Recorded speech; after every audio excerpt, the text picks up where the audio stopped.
नमस्कार साथियों, स्वागत है आपका रक्षला क्लासेस के ऑनलाइन प्लेटफॉर्म पर। आज हम मैथमेटिक्स में रिवीजन के तौर पर एक क्लास लेके आए हैं जो रही आपकी वन शॉट।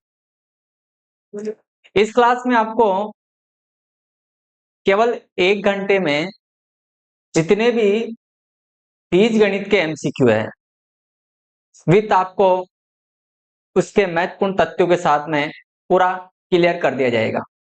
तो आप अपने दोस्तों के साथ में क्लास को शेयर कर दीजिए और ध्यान रहे जब हम क्लास को पढ़ेंगे तो कुछ समय आप अपने साथ में रफ कॉपी पेन अवश्य लेके बैठे ताकि कुछ क्वेश्चंस जो है ऑब्जेक्टिव भी है तो उसे आप आसानी से सोल्व कर सके। और कर दीजिए आप ज्यादा से ज्यादा शेयर इसको। तो देखिए क्या है यहाँ पे सेशन 2025-26, क्योंकि आपको पता है सफलता जो है एक दिन में नहीं लेकिन एक दिन जरूर मिलती है। तो यहाँ पे हम बात करेंगे कि हमारे किस प्रकार से कंप्लीट रूप से पूरे में से पूरे नंबर आए। अब पूरे में से पूरे जो नंबर हैं वो बिना तैयारी के तो असंभव, लेकिन अगर आप प्रयास करो और उसका परिणाम ना मिले ये भी असंभव है। प्रयास करने के बाद में परिणाम जरूर आता है। तो प्रयास से परिणाम तक हम आपको वहां तक लेके चलेंगे। तो देखिए यहाँ पे हम बात करेंगे बीजगणित की।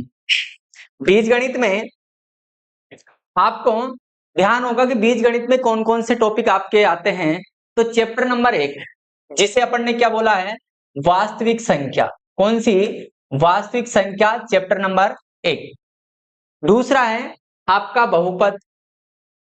दूसरा कौन सा चैप्टर है? बहुपद वाला चैप्टर।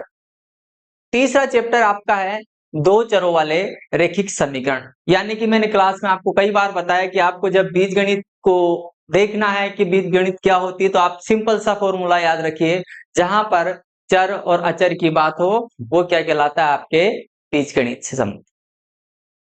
देखिए हम बात करें में इसमें वास्तविक संख्या की और फिर इसके बाद में बात होगी अपने बहुपद की। बहुपद के बाद में दो चरों वाले रैखिक समीकरण और लास्ट में हम बात करेंगे द्विघात समीकरण। इसके बाद में आपके बीजगणित की एक प्रश्नावली और बचेगी जो है आपकी अर्थमेटिक प्रोग्रेशन यानी कि समांतर श्रेणी। काफी अच्छी प्रश्नावली है। तो देखिए शुरुआत करते हैं हम चैप्टर नंबर 1 की। चैप्टर नंबर 1 में सबसे पहले हम देखेंगे कुछ उसके महत्वपूर्ण तथ्य, यानी कि प्रश्नावली को शुरू करने से पहले हम चीजों को सीखेंगे और उन्हीं चीजों के आधार पर हम क्वेश्चंस को सोल्व करेंगे। देखिए पहला है अंक गणित की आधारभूत परमें। अब आधारभूत परमें यानी कि अंक गणित जो है किस पे डिपेंड है, किस पे काम करती है। तो यहाँ हम देख रहे हैं कि प्रत्येक भाज्य संख्या का अभाज्य संख्याओं के गुणनफल के रूप में व्यक्त किया जा सकता है। कि कोई सा भी आपके अभाज्य संख्या है यानी कि कोई सी भी भाज्य संख्या है तो उस भाज्य संख्या को आप अभाज्य गुणनखंडों के रूप में लिख सकते हो। विथ एग्जांपल मैं आपको बता दूं, जैसे मैंने लिया 48 ले लिया। 48 एक क्या है? भाज्य संख्या है, यानी कि ये किसी न किसी संख्या से डिवाइड होती है, किसी न किसी संख्या का इसमें भाग जाता है। लेकिन संख्या का भाग जैसे एक का सभी में जाता है, स्वयं संख्या का सभी में जाता है, इसके अलावा भी किसी संख्या का भाग जाता है तो हम इसे अभाज्य गुणनखंड के रूप में जब करेंगे तो सबसे पहले आप भाग दोगे 2 का, तो कितना आएगा यहाँ पे 24। इसके बाद में फिर भाग दोगे 2 का, फिर कितना आएगा 12।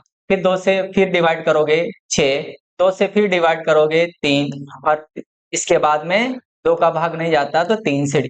यानी कि इस 48 को आपने किसके रूप में?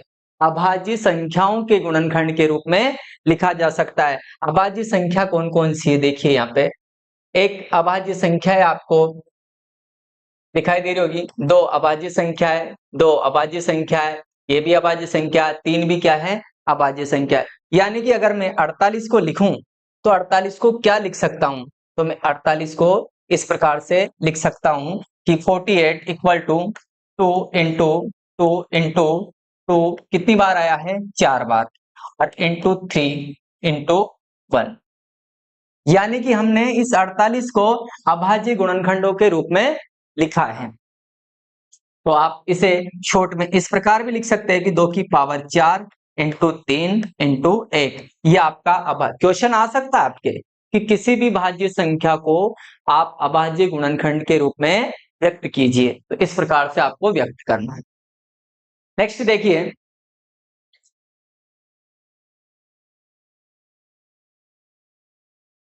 दूसरा है महत्वपूर्ण संख्या एक न तो अभाज्य है और न ही भाज्य है, यानी कि न तो इसे हम प्राइम नंबर कह सकते हैं और ना ही इसे हम अभाज्य संख्या कह सकते हैं, यानी कि ये न तो भाज्य में गिनती होती है और ना ही किस में होती है, अभाज्य में। दोनों में नहीं गिना जाता एक को, आप है ना, इसको अलग ही रखना है।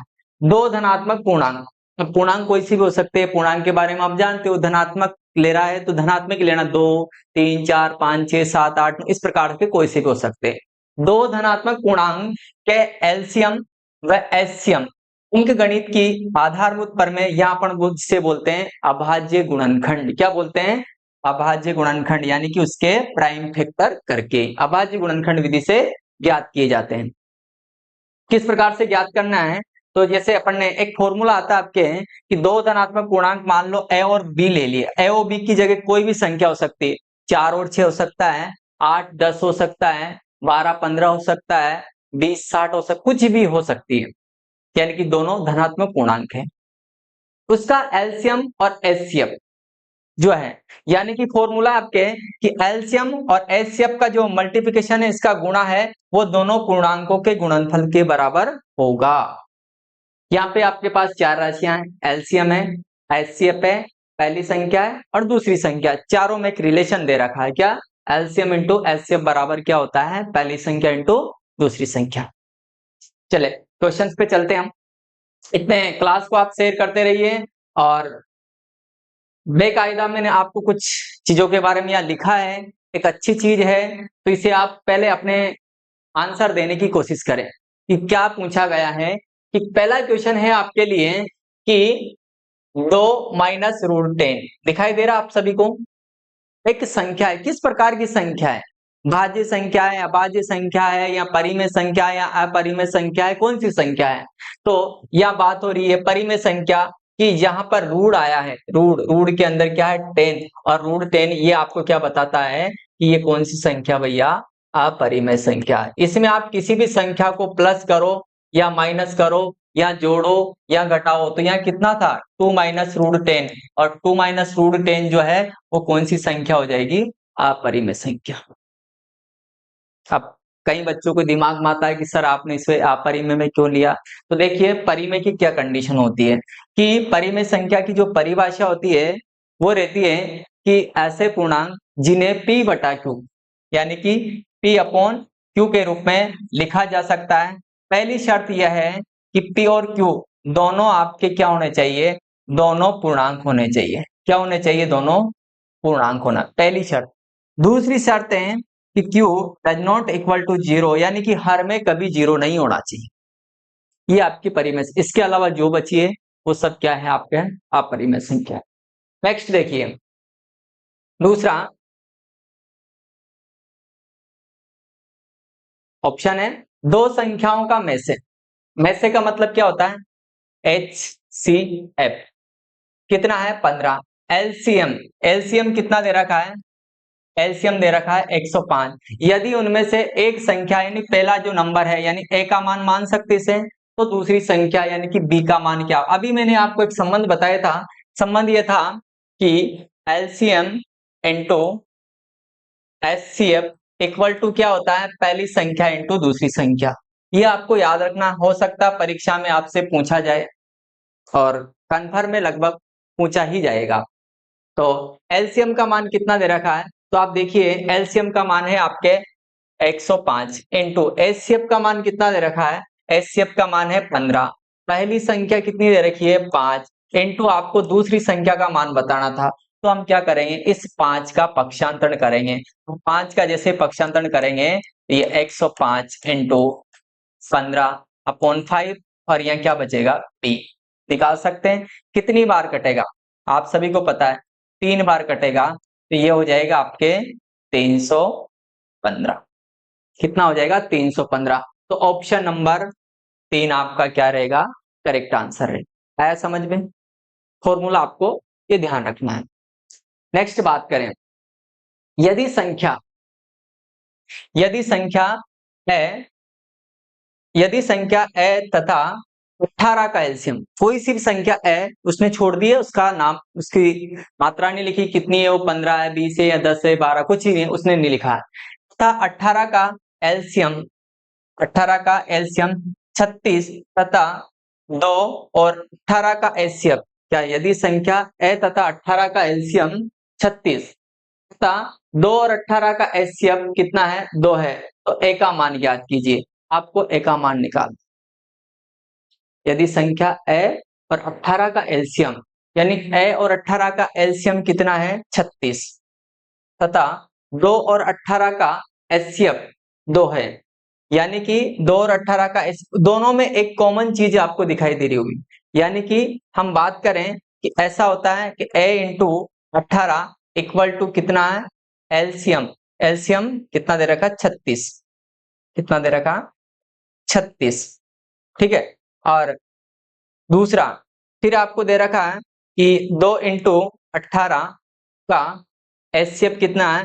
2। यानी कि दो संख्याओं का अगर बात करें अपन, एलसीएम इंटू एचसीएफ, ये पहली संख्या है, ये दूसरी संख्या है, ये एलसीएम है और ये एचसीएफ है, तो हम देख सकते हैं कि इनका गुणनफल यानी कि a into 18 into 2 into 18 equal to कितना होगा? 73। और जब आप इसे काटोगे तो काटने पर आपका किसका मान आएगा? ए का मान आएगा। कितना आएगा? ए का मान।